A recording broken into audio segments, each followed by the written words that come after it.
오늘 이 말씀을 가지고 오늘 제목을 미온적인 교회라는 제목으로 교회에게 하시는 말씀 시리즈 가운데 마지막 이제 살펴볼 라오디게아 교회입니다. 이 라오디게아 교회를 가지고 미온적인 교회라는 제목으로 말씀을 함께 나누도록 하겠습니다. 혹시 최근에 복음을 전해보신 경험이 있으십니까? 최근에 어떤 분들에게 이렇게 복음을 전하고 의도적으로 또 복음을 전하기 위해서 만나고 또 이렇게 하다 보면 복음을 전하기 가장 어려운 사람의 부류가 누구냐면 그냥 막 배척하고 대적하고 이런 사람들보다도 오히려 그냥 들어도 뭐 그냥 그렇고 거부하지도 않고 반대하지도 않고 맨날 그렇죠 좋은 거죠 이러면서 이런 분들이니까 오히려 반대하고 핍박하시는 분들은 어떤 사건이나 어떤 계기가 있어서 갑자기 주님 앞으로 그냥 쉽게 더 오히려 돌아오실 수도 있는데 그런 이제 받아들이지도 않고 거부하지도 않고 맨날 그 평행선을 걷는 것과 같은 그런 분이 있어요. 이제 전도를 하려고 계속 만나고 뭔가를 해도 이 계속 평행선을 걷는 것만 같은 그렇다고 반대하지도 않고 그렇다고 예수님을 부인하고 떠나가는 것도 아니고 그렇다고 주님 앞으로 나오지도 않고 이런 분들이 복음 전하는데 더 어려운 이런 어려운 분이다라고 생각이 되어집니다. 그런 의미에서 요즘 시대에는 복음을 전하기 어려운 시대인 것 같습니다. 왜 그러냐면 사탄이 그런 것이 가장 받아들이기가 어렵다라는 것을 잘 알기 때문에 오래전부터 복음을 전하는 것을 방해하려고 노력해 왔다라는 거예요. 근데 보세요. 우리가 복음이라는 게 뭡니까? 죄와 사망, 사탄 아래에 있는 죄와 사망의 권세를 깨트리고 영원한 생명으로 이르게 하는 이 복음을 전하는 데 있어서 사탄은 이것을 방해하기 위해서 오래전부터 어떤 일들을 해왔냐면 예전에는요 우리 이 시대 가운데 분명히 잘한 것이 있으면 못한 것이 있었어요. 그러니까 옳고 그름이 분명하게 나눠졌단 말이에요. 맞습니까? 옳고 그름이 분명하게 구별이 돼 있었어요. 그런데 요즘은 어떻습니까? 요즘은 나도 맞고 너도 맞다 이렇게 얘기하잖아요. 맞아요? 그렇죠. 그렇게 얘기해야 더 넓은 사람이고 포용이 있는 사람이고 사랑의 사람인 것처럼 만드는데 너도 옳고 나도 우리 서로 틀렸다 하지 말고 너도 옳고 나도 옳다고 하자. 그러면서 개인의 개성과 의견과 모든 결정 같은 것들을 존중해 주자 라고 하는 게 그런 것들이 지금 우리 사회에 팽배해져 있습니다. 사실 너도 옳고 나도 옳다 이게 뭐냐면요 포스트 모더니즘의 정신입니다. 이게 오래전부터 이러한 것들을 우리 인류의 가운데 역사했기 때문에 요즘은 그렇습니다. 복음을 전해도요 나는 그냥 불교면 불교에서 구원을 받고 당신은 기독교에서 구원을 받고 우리 서로 옳다고 합시다. 이렇게 되는 거예요. 그렇죠? 내가 믿는 것, 나는 스스로 내가 괜찮다라고 생각하면 내가 괜찮으니까 내버려두고 당신은 당신 거를 하십시오. 이렇게 말하는 것이 요즘 그런 시대가 되었다라는 겁니다. 그래서 복음을 전해도 나도 옳고 너도 옳기 때문에 죄인임을 자각하기가 어렵다는 거예요. 우리 복음을 전하는 가운데 있어서 내가 죄인임을 깨달아야만 누가 필요한 거예요? 구원자이신 예수님이 필요한 거예요. 근데 내가 죄인임을 인정하지 않는데 그분에게 복음이 들어가겠습니까? 그럴 수 없다는 거예요. 그래서 복음이 전하기 어려운 그런 시대가 되었다. 구원자이신 예수님이 그들 가운데 필요하지 않기 때문에 그렇습니다. 그래서 그레이스 커뮤니티 교회의 존 메가더 목사님은 이렇게 그의 저서에서 이렇게 얘기했습니다. 이런 결과가 교회 안에도 있기 때문에 한 번도 내가 죄인임을 자각하고 회개한 적 없이 교회 안에 들어온 사람들이 있다는 거예요. 그래서 스스로 본인은 구원을 받았다. 그리고 나는 주일의 예배를 빠지지 않고 종교 행위를 열심히 하고 있기 때문에 나는 괜찮다라고 생각하는 사람들이 의외로 교회 안에 많이 있다라는 겁니다. 이들은 매주 예배에 나오기도 하고 성경 공부 모임에 참여하기도 하고 또 교회의 어떤 봉사들을 하기도 합니다. 그럼에도 불구하고 스스로를 한 번도 죄인이라고 생각해 본 적이 없다. 그리고 죄인이라고 생각되지 않기 때문에 뭘 안 했다라는 거예요? 회개한 적이 없다라는 거예요. 회개한 적이 없다. 회개한 적도 없고 내가 죄인임을 깨닫지도 못하는 사람이 과연 구원자이신 우리의 죄의 문제를 해결해 주실 구원자이신 예수님을 필요로 했겠는가라는 거예요. 아니면 그들이 필요로 하는 예수님은 그저 나에게 복을 주시고 내 생업을 축복하고 잘 되게만 하시는 예수님으로 지금 섬기고 있는 것은 아닌가. 우리가 이 두 가지를 정확하게 바라볼 수 있어야 한다는 겁니다. 여기 계신 우리 뉴스홈교회 우리 성도님들 가운데는 그런 분이 한 분도 없기를 소망합니다. 왜 이런 말씀을 드리냐면 오늘 살펴볼 라오디게아 교회가 바로 그런 상태였다라는 겁니다. 그런 상태였기 때문입니다. 그런 라오디게아 교회를 향해서 주님은 유일한 구원자이신 예수님이 직접 뭐 하신다는 거예요? 내가 문 밖에서 문을 두드리노니 문을 열고 나를 영접하라 라고 주님이 말씀하고 계신다. 구원자이신 예수님을 필요함을 우리가 깨달을 때 비로소 구원자이신 주님께 우리가 회개하며 돌아갈 수 있는 줄 믿으시기 바랍니다. 아멘. 자, 라오디게아 교회가 있는 그 라오디게아 지역의 특징을 한번 살펴보도록 하겠습니다. 빌라델피아, 지난 시간에 살펴봤던 빌라델피아 교회에서 남동쪽으로 74km 정도 떨어진 그런 곳에 있다고 합니다. 안티오코스 2세가 건설해서 자기 아내의 이름을 따서 명명한 도시 이름이 라오디게아예요. 라오디게아. 그래서 그 지역을 라오디게아라고 명명했습니다. 그리고 거기에는 무역로가 또 교차하고 지나가는 곳이었기 때문에 상업과 무역이 아주 발달된 도시였다라는 겁니다. 그래서 상업과 무역이 아주 발달이 되다 보니까 거기에서 또 뭐가 발달이 됐냐면 금융업. 무역을 하려면 뭐가 왔다 갔다 해야 돼요? 돈도 왔다 갔다 해야 되잖아요. 그래서 금융업이 발달된 도시였다라는 겁니다. 로마 역사가 타키투스에 의하면 AD 60년경에 그 지역에, 이 소아시아 지역에 큰 지진이 있었다고 합니다. 근데 큰 지진이 있어서 그 지진으로 인해서 도시들이 폐허가 됐는데 로마의 지배 아래에 있었기 때문에 로마가 각 도시들마다 지금도 우리나라에 뭐 어떤 재난이 일어나면 그 도시를 특별 재난지구로 선포하고 정부에서 지원을 해서 막 돕잖아요. 재건 사업을 했단 말이에요. 근데 이 라오디게아 지역은 워낙 부유하고 돈이 많은 지역이다 보니까 로마 정부의 지원이 필요 없이도 스스로 그 돈을 다 대서 도시를 재건한 그런 유일한 그런 부유한 도시였다라고 로마 역사가가 기록하고 있습니다. 뿐만 아니라 라오디게아는 고대의 의학을 주도할 수 있을 정도로 그 의학이 발달되었던 도시였다라고 합니다.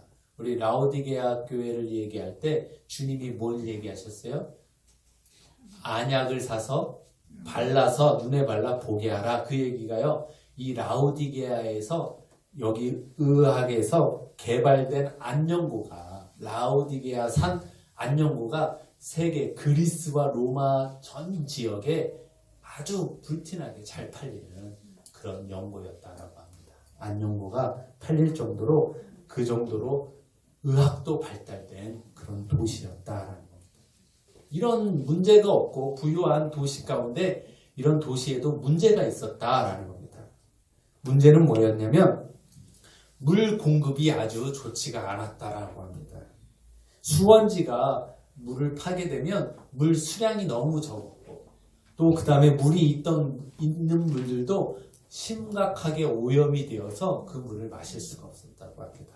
그래서 인근 수원지에서 물을 지하 통로로 이렇게 그 또랑처럼 옛날에 왜 농로 같은 것처럼 그런 또랑을 생각하시면 될 것 같아요. 또랑처럼 이렇게 땅 지하 수로를 통해서 물을 끌고 왔는데 여러분들 어때요? 논에 대려고 개울물을 이렇게 열심히 끌고 온 그 물, 저수지에 받아놓은 그 논에 있는 물은 어떻습니까? 시원합니까? 아니죠. 미지근하죠. 그 거리가 약 8km나 되는 곳에서부터 그 물을 끌어왔다고 합니다. 그러니까 8km나 오는 동안에 물도 미지근해질 뿐더러 또 뭐가 돼요? 오염도 되고 꾸정물이잖아요. 꾸정물이 되는 거예요. 그 물을 끌고 와서 도시 중앙에 있는 저수지에다가 저장을 했다라고 합니다. 그런데 이 물이 미지근할 뿐더러 또 구정물일 뿐더러 맛도 아주 고약했다고 합니다. 그래서 여기에는 탄산칼슘이 나중에 이제 지질학자들이 연구를 한 결과 거기에 탄산칼슘이 많이 함유가 되어 있는 물이었기 때문에 물맛이 아주 고약했다. 이렇게 이야기하고 있습니다. 자, 어느 교회에 보내는 편지 가운데도 예수님을 스스로를 자신을 소개하고 계신데 오늘 본문에도 라오디게아 교회를 편지하시면서 14절에 본인을 이렇게 예수님을 소개하고 계십니다. 14절 말씀을 한번 읽어볼까요? 라오디게아 교회 사자에게 편지하라. 아멘이시오. 충성되고 참된 증인이시오.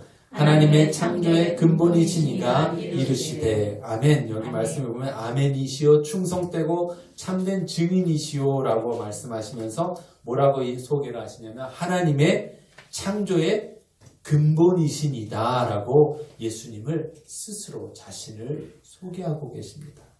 왜 우리 주님께서 왜 이렇게 자신을 소개하셨는가? 그 이유가 있었다라는 거예요.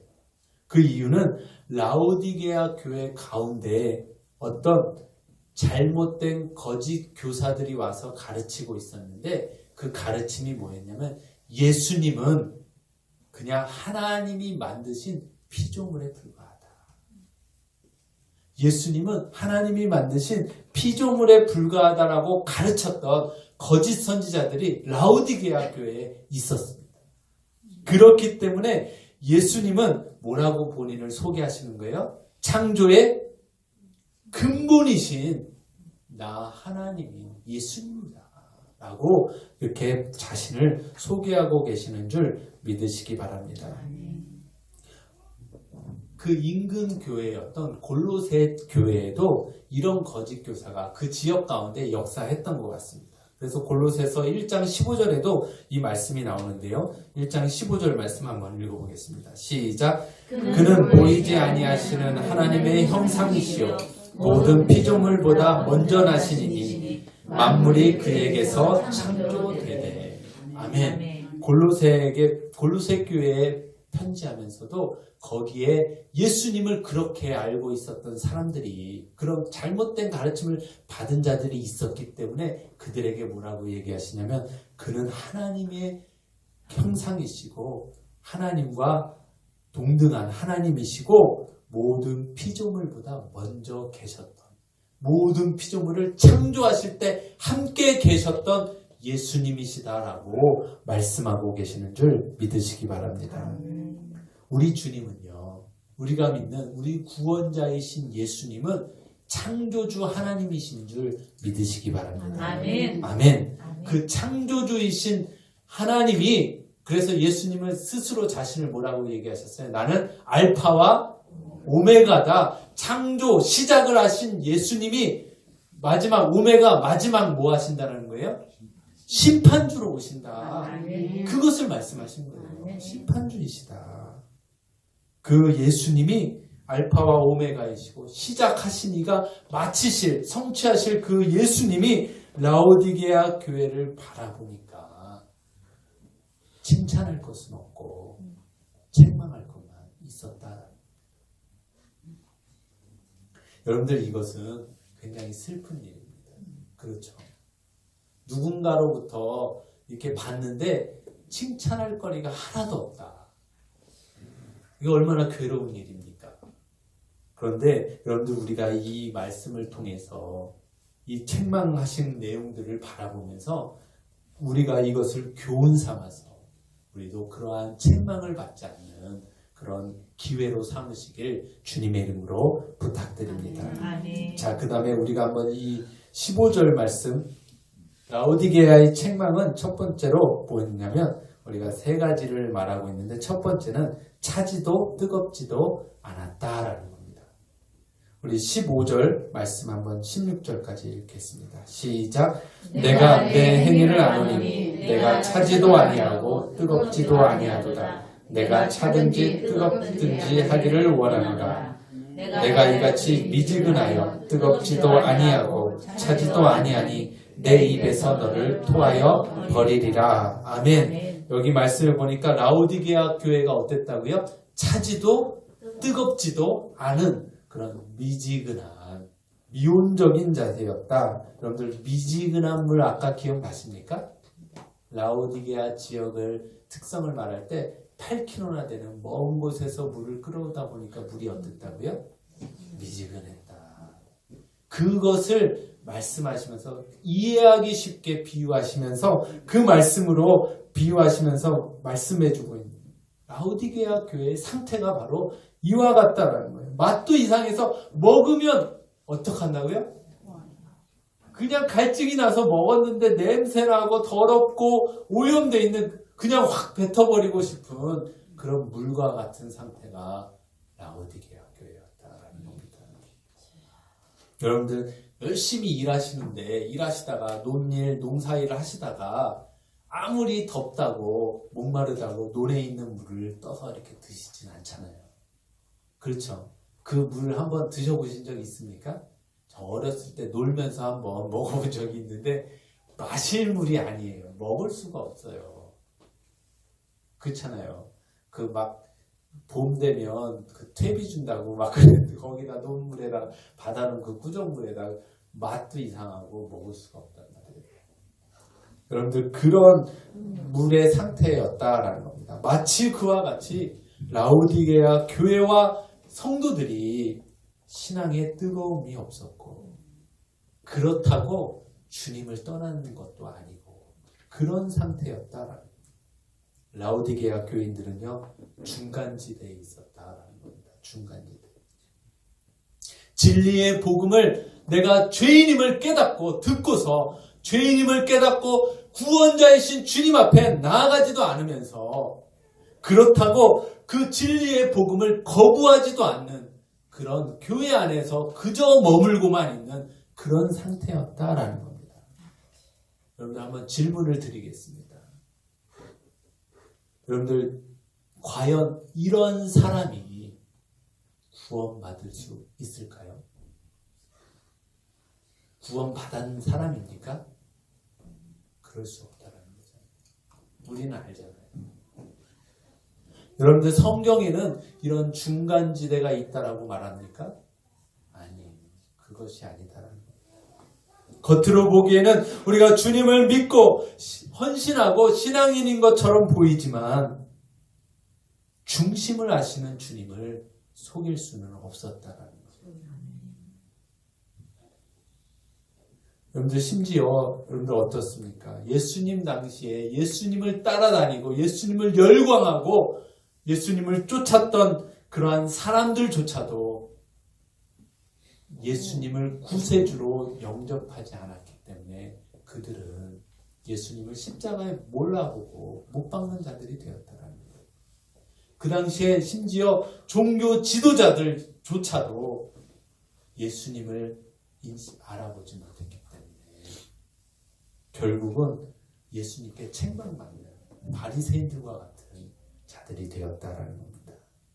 여러분들 이러한 자들의 모습을 디모데후서 3장 5절 말씀에는 이렇게 말씀하고 있습니다. 다 같이 한번 읽어보겠습니다. 경건의 모양은 있으나 경건의 능력은 부인하는 자니 이 같은 자들에게서 내가 돌아서라. 아멘. 아멘. 경건의 모양은 있으나 경건의 능력을 부인하는 자들에게서 돌아서라라고 주님은 말씀하고 계십니다. 왜 그렇습니까? 그 결과가 어떻다라는 거예요. 이 미지근한 상태, 그런 상태로 계속 가는 그 상태에서 뭐 하라는 거예요?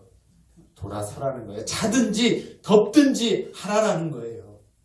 왜 그러냐면 마태복음 7장 22절 23절에 그들의 결과가 나오기 때문에 그렇습니다.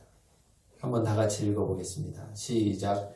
그날에 많은 사람이 나더러 이르되 주여 주여 우리가 주의 이름으로 선지자 노릇을 하며 주의 이름으로 귀신을 쫓아내며 주의 이름으로 많은 권능을 행하지 아니하였나이까 하리니 그때에 내가 그들에게 밝히 말하되 내가 너희를 도무지 알지 못하니 불법을 행하는 자들아 내게서 떠나가라 하리라. 아멘. 어떻습니까? 주님이 그들을 안다고 주님이 그들을 인정해 주셨습니까?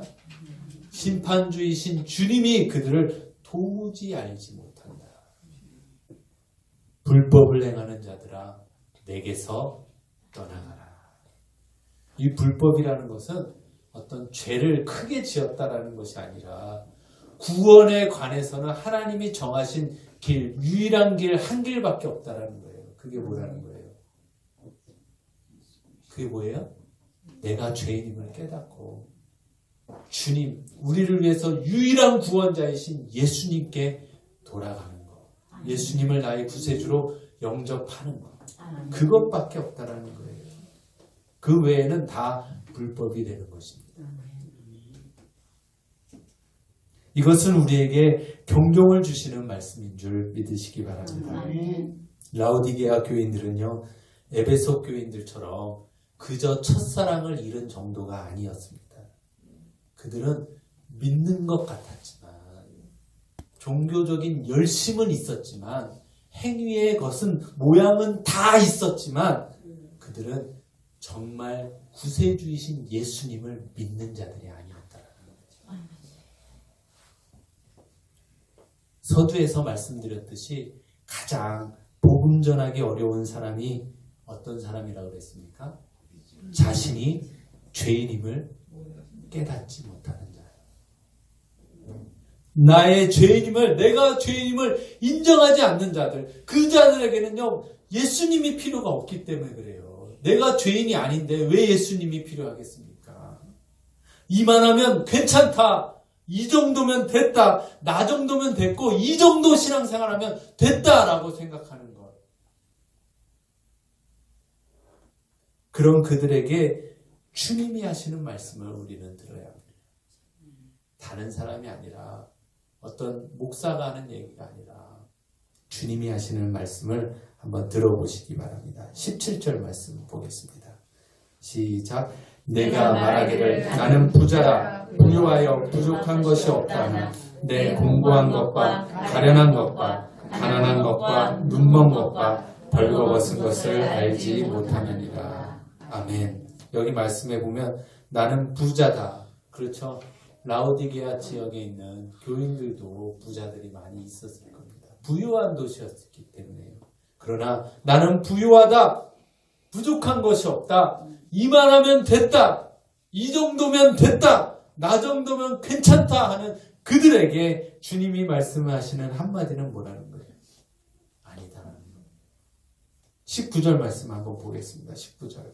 시작. 무릇 내가 사랑하는 자를 책망하여 징계하노니 그러므로 내가 열심을 내라 회개하라. 아멘. 주님이 하시는 말씀 한마디로 요약하면요. 회개하라라는 겁니다. 회개하라. 그리고 뜨거운 열심을 내라라는 겁니다. 혹시 우리 가운데도 아직 중간지대에 머물고 계신 분이 계시다면 아직 내가 죄인임을 깨닫지 못하고 한 번도 진정으로 돌이키고 죄로부터 돌이키는 회개를 한 적이 없이 교회 안에서 신앙생활하고 계신 분들이 계시다면 오늘 주님이 나의 죄를 위해서 죄값을 담당하신 유일하신 구원자이심을 믿고 그 주님 앞에 회개하고 돌아가시길 주님으로 부탁드립니다. 아멘. 오늘 말씀 가운데서 또한 주님이 들려주시는 말씀을 듣고 라오디게아 교회에게 3가지를 사라라고 말씀하고 계십니다. 그 3가지를 사서 우리 주님 앞으로 나오시는 복된 성도님들 되시기 바랍니다. 우리 18절 말씀, 그런 라오디게아 교인들에게 주님이 처방해 주신 말씀입니다. 18절 다 같이 읽겠습니다. 내가 너를 권하노니 내게서 불로 연단한 금을 사서 부유하게 하고 흰옷을 사서 입어 벌거벗은 수치를 보지 않게 하고 안약을 사서 눈에 발라 보게 하라. 아멘. 3가지를 사야 합니다. 불로 연단한 금, 흰옷, 안약입니다. 첫 번째로 우리가 불로 연단한 금을 한번 살펴보겠습니다. 그 당시에는요, 지금은 돈이 뭐예요? 돈이 종이잖아요. 종이에 숫자 써서 이렇게 해주잖아요. 근데 그 당시에는 돈이 진짜 뭐였습니까? 진짜 금이었어요. 금이었단 말이에요.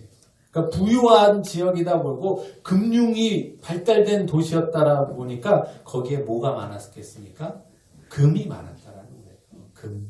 그러면서 그들에게 말씀하시기, 니네가 금 지금 많다고, 금화가 많다고 곳간에 쌓여있고, 통장은 아니고 금고에 쌓여있다고 많다고 나는 부유하다고 하지만 아니다. 너는 불로 연단한 금을 사라 라고 말씀하신, 비유로 말씀하신 것은 이 불로 연단한 금 뭐예요? 순금일수록 그 순금은 어떻습니까? 변하지 않는다라는 거예요. 변하지 않기 때문에 금에는 가치가 있는 것입니다. 우리 주님께서 불로 연단한 금을 사라라는 것은 돈을 많이 모아라가 그 말씀이 아니라 영원토록 변함이 없는 영원한 구원을 얻으라라는 거예요. 영원토록 흔들리지 않고 변함이 없는 그 영원한 영생의 구원을 얻으라라고 말씀하고 계시는 줄 믿으시기 바랍니다. 여러분들, 구원을 얻기 위해서 우리가 필요한 것이 무엇입니까? 구원을 얻기 위해서 뭐가 필요합니까? 많은 돈이 필요합니까? 아니죠. 뭐를 요구하고 계십니까? 믿음을 요구하고 계신다는 거예요. 베드로전서 1장 7절 말씀 한번 보겠습니다. 시작. 너의 믿음의 확실함은 불로 연단하여도 없어질 금보다 더 귀하여 예수 그리스도께서 나타나실 때 칭찬과 영광과 존귀를 얻게 할 것이니라. 아멘. 너희 믿음의 확실함은 불로 연단할 뭐보다 그 귀하다고요? 금보다 더 귀하다. 뭐가요? 우리의 믿음이요. 왜 그러냐면 그 믿음은요, 우리가 금은요 변하지 않는다 그러지만 그 금은요 불타서 없어질 거예요. 그러나 우리의 믿음은 어떻습니까? 주님이 오셔도 영원한 하나님의 나라에 영원한 생명을 얻게 하는 그 구원에 이르게 하는 믿음인 줄 믿으시기 바랍니다. 아멘. 우리의 믿음이 확실한 이 견고한 믿음만이 우리에게 뭘 줄 수 있다는 거예요? 영원한 생명을 허락해 주는 줄 믿으시기 바랍니다. 아멘. 그래서 우리 영원하신 하나님 앞에 기초한 그 말씀, 그 영원토록 그 믿음을 우리가 소유하시는 저와 여러분들 되시길 주님의 이름으로 부탁드립니다. 두 번째로는 우리가 벌거벗은 수치를 가려줄 흰옷을 사서 입으라 라고 말씀하고 계십니다. 성경에서 흰옷은요, 요한계시록 3장 4절과 5절, 19장 8절에도 보면 거기에 보면 성도들이 입게 되는데 그것은 뭐냐면 거룩한 성도들의 행실과 또 하나님의 말씀에 따라서 행했던 것들을 우리가 거룩한 흰옷을 입은 그러한 하나님의 백성들이 흰옷을 입고 있음을 볼 수 있습니다. 그리고 두 번째로는 뭐냐면 우리에게 입혀주시는 거예요. 그것을 그리스도의 의의 옷이다 라고 말합니다. 그리스도의 의의 옷이다. 요한계시록 7장 13절 14절 말씀, 이 말씀에 보면 능히 셀 수 없는 큰 구원받은 무리들이 각 나라 족속과 백성 방언에서 나오는데 그들이 입고 있는 옷을 지금 설명하고 있는 거예요. 그들을 설명하고 있습니다. 다 같이 읽어보겠습니다. 시작.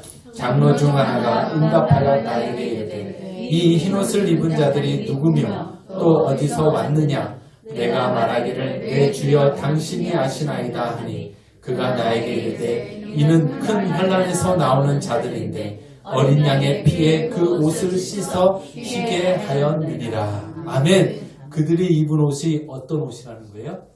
어린 양의 피로 씻어서 흰 옷을 입고 있다라는 거예요. 누구의 피의 옷을 입고 있는 거예요? 예수 그리스도의 피의 옷을. 예수님이 우리를 위해서 흘려주신 그 피로 말미암아 우리가 의롭다 하심을 얻게 되었다라는 거예요. 그게 로마서 5장 1절 말씀입니다. 다 같이 한번 읽어보겠습니다. 시작. 그러므로 우리가 믿음으로 의롭다 하심을 받았으니 우리 주 예수 그리스도로 말미암아 하나님과 화평을 누리자. 아멘. 이 옷은요 나의 공로로 입는 옷이 아니에요. 여러분들이 죄송하지만 예배 안 빠지고 열심히 기도하고 뭐 헌금도 많이 하고 봉사를 많이 했다고 해서 주시는 옷이 아니라는 거예요. 누굴 통해서 주신다고요? 오직 예수님으로만. 아멘. 예수님의 공로, 나의 공로가 아닌 주의 공로로만 아멘. 입게 되는 옷인 줄 믿으시기 바랍니다. 아멘. 그 옷을 입는 것은요 믿음으로 입는다고 했잖아요. 그렇죠? 우리 믿음으로 의롭다 하심을 받았다 그랬잖아요. 예수님이 우리 죄를 위해서 십자가에서 대신 그 죄값을 치러내시고 그것을 그분이 나의 유일하신 구원자이심을 믿고 구세주로 영접한 믿음을 가진 자, 그들만이 나의 의가 아닌 예수님의 의로 옷을 입혀 주시고 우리를 구원하여 주시는 줄 믿으시기 바랍니다. 아멘. 이사야서 61장 10절 말씀에도 여기에 보면 우리가 입는 그 옷을 구원의 옷이다라고 표현했습니다. 다 같이 한번 읽어보겠습니다. 내가 여호와로 말미암아 크게 기뻐하며 내 영혼이 나의 하나님으로 말미암아 즐거워하리니 이는 그가 구원의 옷을 내게 입히시며 공의의 겉옷을 내게 더하시니. 아멘. 구원의 옷을 내게 입혀주시고 공의의 옷, 의의 옷, 예수 그리스도의 의의 옷을 우리에게 입혀주셨다라고 말씀하고 계십니다. 아멘입니까? 아멘. 아멘. 우리가 예수님을 나의 구세주로 믿고 고백하는 자에게 주님은 의의 옷을, 공의의 겉옷을, 구원의 옷을 입혀주시는 줄 믿으시기 바랍니다. 아멘. 세 번째로 우리가 사야 할 것은 안약입니다. 라오디게아 지역에서 개발된 안연고가 당시 세계적으로 팔렸다고 하지만 그 안연고는요 눈에 염증이 생겼을 때 바르는 그걸 완화시켜주는 정도지 눈먼저를 눈뜨게 하는 안약은 아니라는 거예요. 그런 안약은 지금도 없습니다. 그렇죠? 근데 그나마 그런 안약들이 굉장히 귀하게 잘 팔렸다라는 겁니다. 이를 아시는 주님께서 여기에 비유하셔서 우리가 뭘 보기를 원하신다는 거예요. 우리의 영의 눈을 떠서 우리의 상태를 보라라는 거예요. 내가 죄인임을 깨달으라는 얘기예요. 내가 헐벗고 벌거숭이가 되어 있음을 바라보라라는 거예요. 그것을 볼 수 있었으면 좋겠다라고 주님이 말씀하고 계시는 겁니다. 여러분들 내가 이렇게 추악하고 헐벗고 가련한 모습임을 죄인임을 깨닫는다면 우리는 구원자이신 예수님이 필요하게 되는 거예요. 아멘입니까? 아멘. 구원자이신 예수님께 나올 수밖에 없는 겁니다. 그런 의미에서요 여러분들 우리가 복음을 전한다는 것은 내가 죄인임을 깨닫는 데서부터 시작하는 겁니다. 그런데 여러분들 그게 어려워요. 왜 그렇습니까? 제가 말씀드렸잖아요. 사탄이 오랫동안 작업을 해놨다고요. 그게 고린도후서 4장 4절 말씀에 나옵니다. 다 같이 한번 읽어보겠습니다. 그 중에 이 세상의 신이 믿지 아니하는 자들의 마음을 혼미하게 하여 그리스도의 영광의 복음의 광채가 비치지 못하게 하리니 그리스도는 하나님의 형상이니라. 아멘. 이 세상의 신이 뭐 한다고요? 안 믿는 자들, 세상 사람들의 마음을 혼미케 해서 그들이 뭘 바라볼 수 없게요?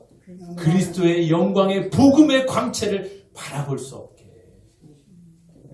내가 죄인이고 내가 죽을 수밖에 없는 사람이고 나에게는 구원자이신 예수님이 필요함을 깨닫지 못하도록 이 세상에 혼미케 하는 신 누가요? 사탄, 마귀 사탄이 그렇게 이 마음을 혼미케 하고 있다. 우리의 눈을 가려지고 있다라는 거예요. 여러분들 그렇다면요, 그런 자들에게 뭐라고 말씀하시는 겁니까? 안약을 사서 눈을 발라서 보게 하라.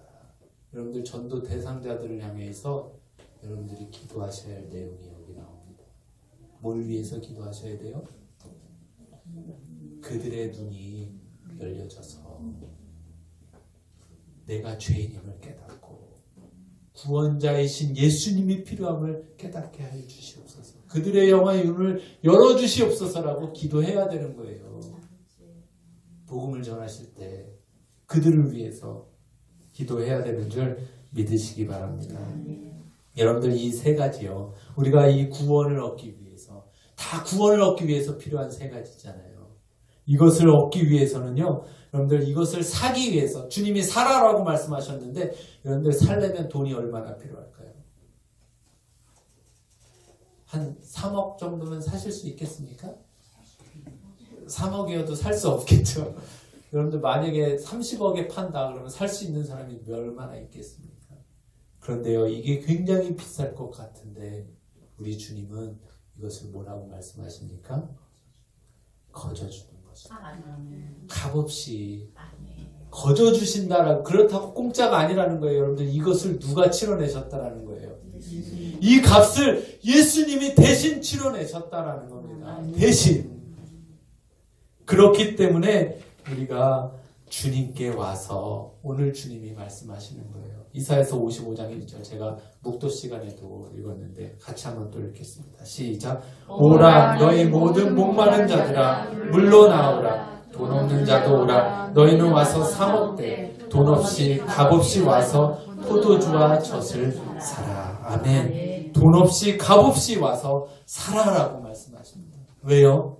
예수님이 이미 그 값을 다 치러내셨기 때문에 우리는 십자가 위에서 치르신 그 예수님의 공로를 인해서 값없이 이 세 가지를, 구원의 옷을 우리가 사서 걸칠 수 있는 줄 믿으시기 바랍니다. 아멘. 이렇게 회개하고 주님은 돌아오라, 열심을 내라라고 그런 칭찬할 것 없는 그런 교회를 향해서도 회개할 것을 마지막으로 기회를 주시는 하나님이신 줄 믿으시기 바랍니다. 아멘. 회개하고 끝까지 이기는 자에게 주시는 약속을 21절에 이렇게 기록하고 있습니다. 다 같이 한번 읽겠습니다. 시작. 이는 회개는 내가 내 보좌에 함께 하여 주기를 내가 이기고 아버지 보좌에 함께 앉는 것과 같이 하리라. 아멘. 하나님 보좌에 우리가 어떻게 한다고요?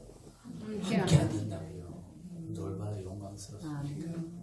그렇죠? 아멘. 여러분들 그 왕의 자리에 누가 아무나 가서 함부로 앉았다가 걸리면 어떻게 됩니까? 네, 죽는 거예요. 반역입니다. 그런데 아들이 왕이 있는데 가서 있으면 어떻게 할 수 있어요? 무릎 위에 앉을 수 있는 거잖아요. 우리는 하나님의 자녀가 되는 거예요. 아멘. 아멘이십니까? 아멘. 또 왕비가 있어요. 왕비는 어떻게 앉아요? 그 옆에 앉는 거예요. 같이. 우리는 그리스도의 신부가 되는 줄 믿으시기 바랍니다. 아멘. 그 자격을 우리에게 허락해 주시겠다라고 주님이 약속하고 계십니다. 아멘. 오늘 말씀을 정리하겠습니다. 오늘 말씀을 통해서 혹시 우리 가운데 책망받고 회개를 촉구한 라오디게아 교인처럼 차지도 뜨겁지도 않은 중간지대에 미온적으로 머물고 계신 분이 계시다면 내 입에서 토하여 내치겠다라고 말씀하신 주님의 음성을 엄중히 들으시기 바랍니다. 우리 주님은 자비롭고 은혜로우신 분이어서 오래 참고 기다리시지만 어쩌면 그 기회의 시간이 나에게는 마지막일 수도 있고 더 이상 없을 수도 있다는 거예요. 우리 중간지대 미온적으로 계신 회개 없이 혹시 우리 가운데 계신 분이 계시다면 회개하라, 열심을 내라라고 말씀하신 주님의 음성을 들으시기 바랍니다. 아멘. 불로 연단한 금을 사시기 바랍니다. 영원한 구원에 이르는 믿음을 소유하시기 바랍니다. 아멘. 흰옷을 사서 입으라는 것처럼 예수님이 우리에게 주시는 의의 옷을, 예수님을 믿어 우리가 입게 되는 의의 옷을 입으시기 바랍니다. 안약을 사서 눈에 바르라라고 말씀하신 것처럼 혹시 우리 자신뿐만 아니라 우리 자녀들 가운데 혹은 내가 복음을 전해야 되는 전도 대상자들 가운데 그런 분들이 있다면 그분들의 눈이 열려지며 내가 죄인임을 깨닫고 구원자이신 예수님이 필요함을 알 수 있도록 영안이 열려지기 위해서 이를 위해서 기도하시기 바랍니다. 그런 주님은 영접하길 원하십니다. 20절에 볼지어다 내가 문 밖에 서서 두드리노니 누구든지 내 음성을 듣고 문을 열면 내가 그에게로 들어가 그와 더불어 먹고 그는 나와 더불어 먹으리라 말씀하시는 주님을 우리 마음의 문을 열고 영접하시기 바랍니다. 기도하겠습니다.